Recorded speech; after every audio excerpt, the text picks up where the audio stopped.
NASA's battle to rescue a spacecraft 24 billion kilometers away.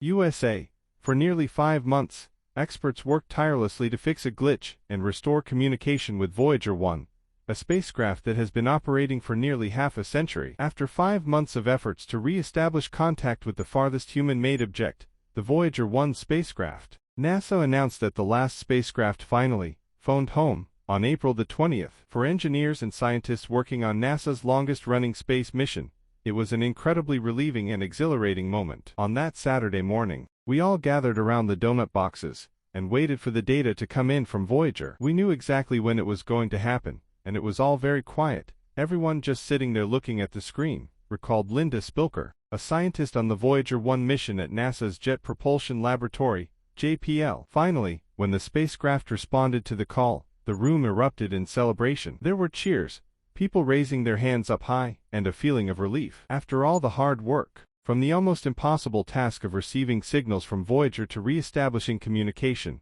it was a big relief and a wonderful feeling, shared Spilker. Voyager 1's malfunction was first detected in November last year. At that time, NASA still maintained contact with the spacecraft and could see it receiving signals from Earth. But what was sent back to the control station, including scientific data, information on the spacecraft's health and its systems, was garbled and unreadable. This triggered a months-long battle to determine what had happened and save Voyager 1. Spilker and her colleagues remained hopeful and optimistic, but they faced significant challenges. First, engineers had to attempt to troubleshoot the issue while the spacecraft was traversing interstellar space, more than 24 billion kilometers from Earth. With Voyager 1, it takes 22.5 hours to transmit a signal, and another 22.5 hours to receive a response. So, we would send commands, transmit them, and about 2 days later, we'd receive the answer to see if it was effective or not, said Spilker. Eventually, the team of experts determined that the issue stemmed from one of the spacecraft's 3 computers. Spilker explained that a hardware fault,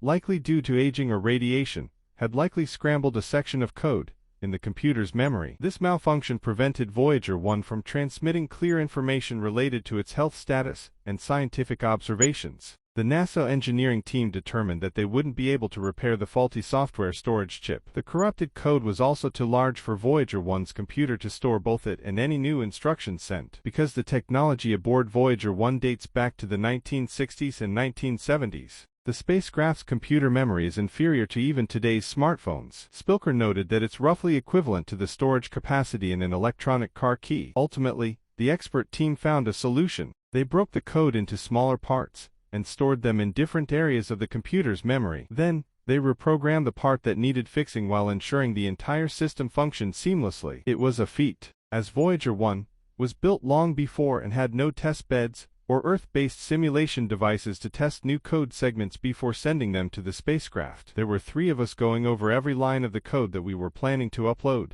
looking for anything that might have been missed. It was like a visual check, Spilker said. This painstaking work ultimately paid off, with communication with Voyager 1 restored. As of now, the research team has determined that Voyager 1 is still in good condition and operating normally, reported NBC News on April the 27th.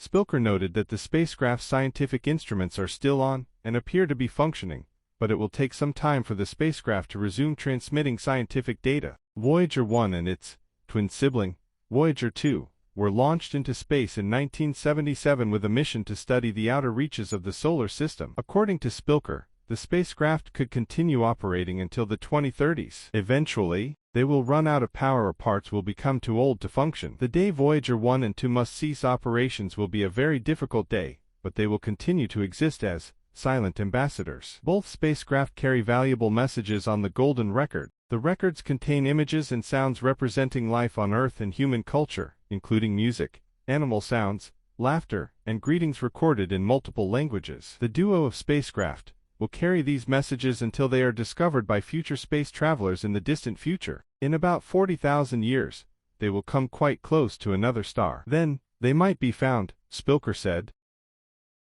We hope you found today's episode informative and engaging, and we look forward to bringing you more fascinating stories and insights in future episodes. Be sure to subscribe to stay updated, and join us for our upcoming episodes. Thank you once again for being part of our community. Until next time, stay curious, stay inspired, and we can't wait to reconnect with you In the next episode,